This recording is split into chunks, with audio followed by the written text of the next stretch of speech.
Hi guys! Welcome back to my channel. So for today's video, wala akong papanoodin ngayon. Ipapakita ko lang sa inyo na finally, ito dumating na isa sa mga unclaimed Beanie merch ko nung Beanieverse World Tour. So ito yung Beanie Cup. Sobrang ganda niya guys. Nakalagay We Are Beanieverse. Tapos alam ko meron din sa likod parang logo ata.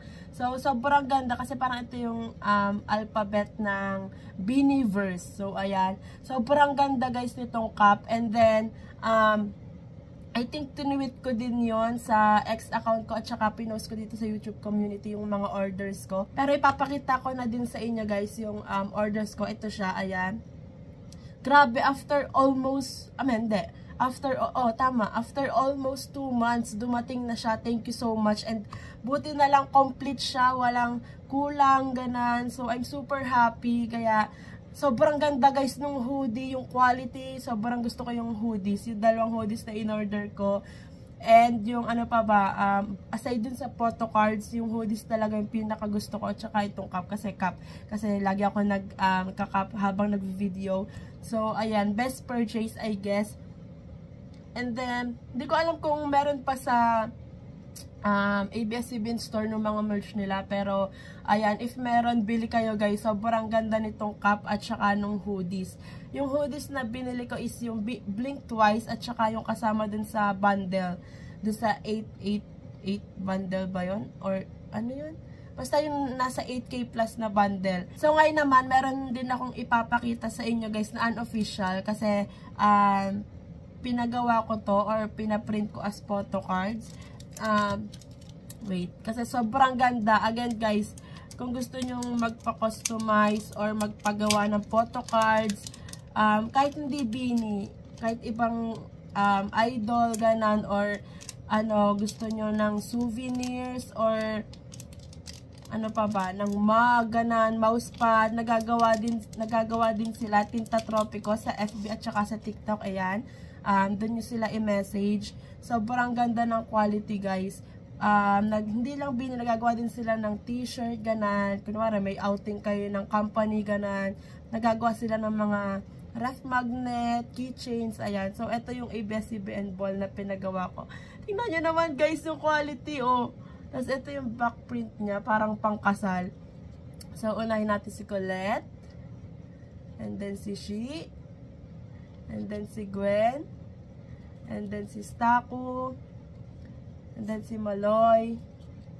And then si Mika. And then si Aya. And then si Jo. And then OT8. Ayan. Tapos si Colette. Ayan. OT8. Tapos si Colette. Ayan. Meron pa guys. Kasi diba ano, parang dalawang photo. Ay hindi. Parang, saan ba to galing? Photo series. Hindi ata Beanie page nag-upload nito eh. Parang sa Metro ata to. Tapos ito, pinagawa ko agad guys para mailagay ko sa binder. Pero sa totoo lang, puno na yung binder ko, kaya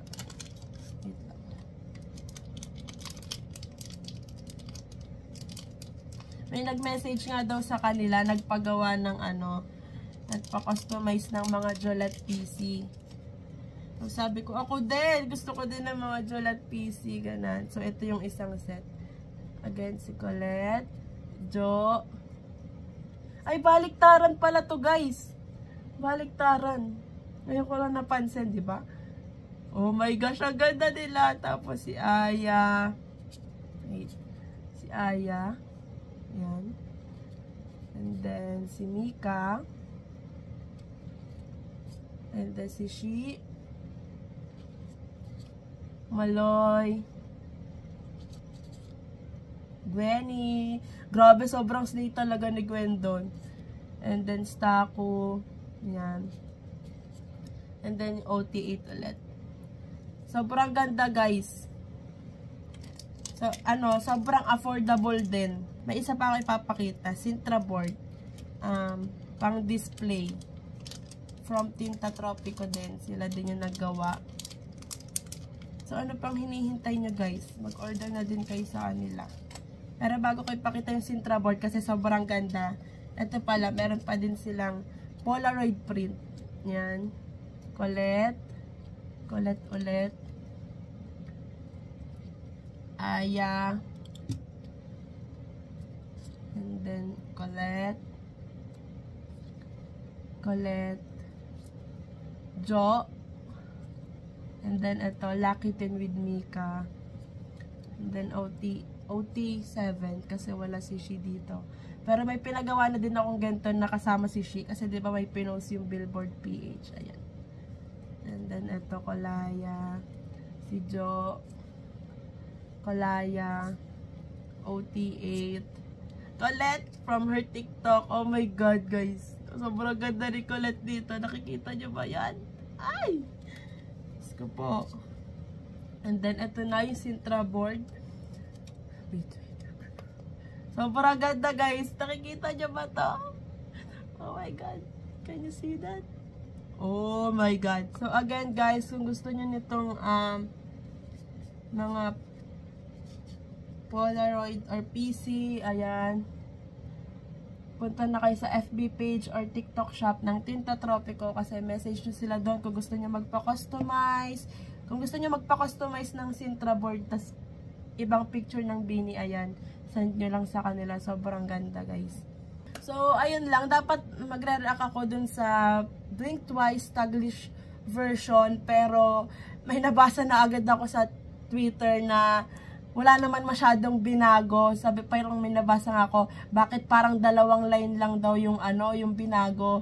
So, I think hindi ko na siya papakinggan on cam. Off cam na lang kasi, ayun nga, parang konti lang naman yung binago. Pero, alam mo yun, ang inaantay ko talaga, dance practice ng Blink Twice or kaya HD performance ng Bini ng Blink Twice na i-upload sa YouTube channel ng Bini PH. Kasi, di ba, ang daming gustong manood ng performance ng Bini, sana more Blink Twice performance, and then yung dance practice, hindi ko alam kung bakit wala pang dance practice, di ba? Ay, ayoko na mag-isip, basta gets nyo naman siguro ako. So, ayun lang, medyo iba tong video na to kasi hindi ako nag-react, nagpakita lang ako ng merch. Ito lang actually napakita ko kasi na official, kasi nga, nung in-unbox ko yung mga natanggap ko, katulad ng t-shirt and yung hoodies, at saka yung socks, blanket, nilagay ko na siya sa sa labahin, kaya hindi ko na siya mapapakita sa inyo, pero pag nalabhan, siguro ipapakita ko ulit sa inyo pag nag-video ako, pero ayun, yung pictures na lang muna yung pinakita ko kanina. So that's it for today's video, guys. Thanks so much for watching. Please like and subscribe. Annyeong!